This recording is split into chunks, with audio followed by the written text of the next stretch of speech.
Show me the money. Fala pessoal, muito bom dia. Bom, ontem o Ibov fechou em queda de 0,68 a 112.531 pontos e o índice descolou dos mercados internacionais após as falas do ministro Haddad. A verdade é que ele não conseguiu suavizar os ânimos acirrados do fim de semana depois da declaração do Lula sobre a dificuldade ou a falta de intenção de zerar o déficit para o ano que vem.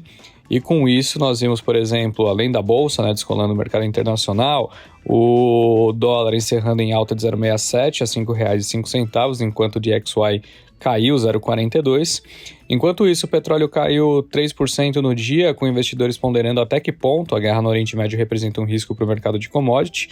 E também ontem foi divulgado o principal número do dia, os números ali de geração de emprego formal do CAGED. Os dados vieram acima das estimativas de mercado, que esperavam 206 mil novas vagas, e com isso demonstrando que nossa economia talvez ainda também não esteja tão desaquecida assim.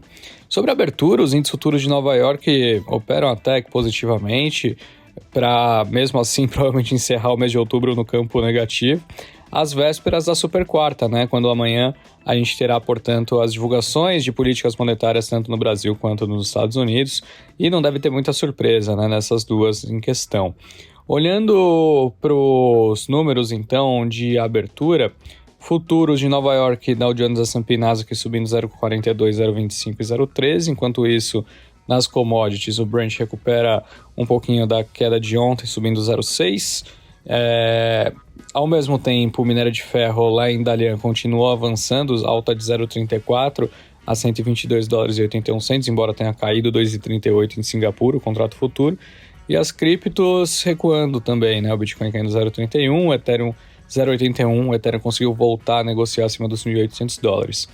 Dentre as principais notícias, resultado de açaí, o BBI disse que a rede de atacarejo reportou um conjunto misto de resultados nesse trimestre e o crescimento da receita é mais ou menos ali de 21% em relação ao segundo TRI, 21,9%, quase 22% em relação ao período anterior, demonstra um resultado sólido que reitera a estratégia assertiva em acelerar a receita das lojas convertidas, que atingiu 25 milhões em vendas médias mensais e compensou os impactos negativos da deflação alimentar.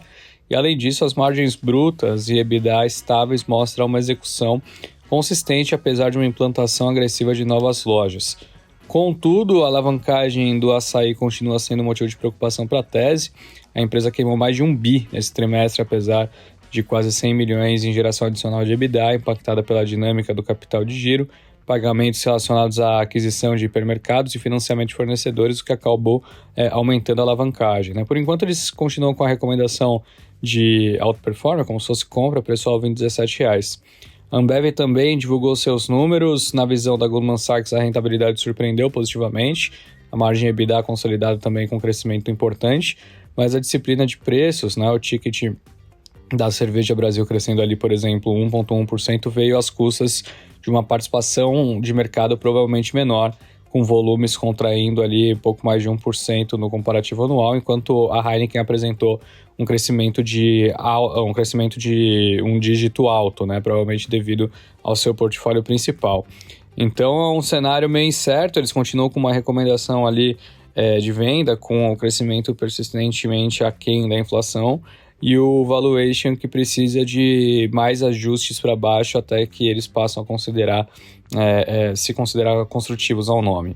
Sobre TOTVS, a empresa comunicou a aquisição de uma compra de uma franquia chamada IP por 137,6 milhões de reais, e segundo a empresa, a operação é parte de um processo contínuo que visa acelerar a captura do potencial de crescimento em gestão, negócios e Techfin nas diferentes regiões do país. Ali com um escritório em Campinas, Jundiaí, Ribeirão Preto, Sorocaba, Limeira e Uberlândia, as operações da IP atendem mais de 2 mil clientes localizados em diferentes cidades do interior de São Paulo e também do Triângulo Mineiro, E aparentemente a empresa teve uma receita ali de aproximadamente 120 milhões de reais nos últimos 12 meses. A XP diz que vê a aquisição como positiva. Essas são as principais notícias de hoje. Um bom dia, bons negócios e até mais. Tchau, tchau.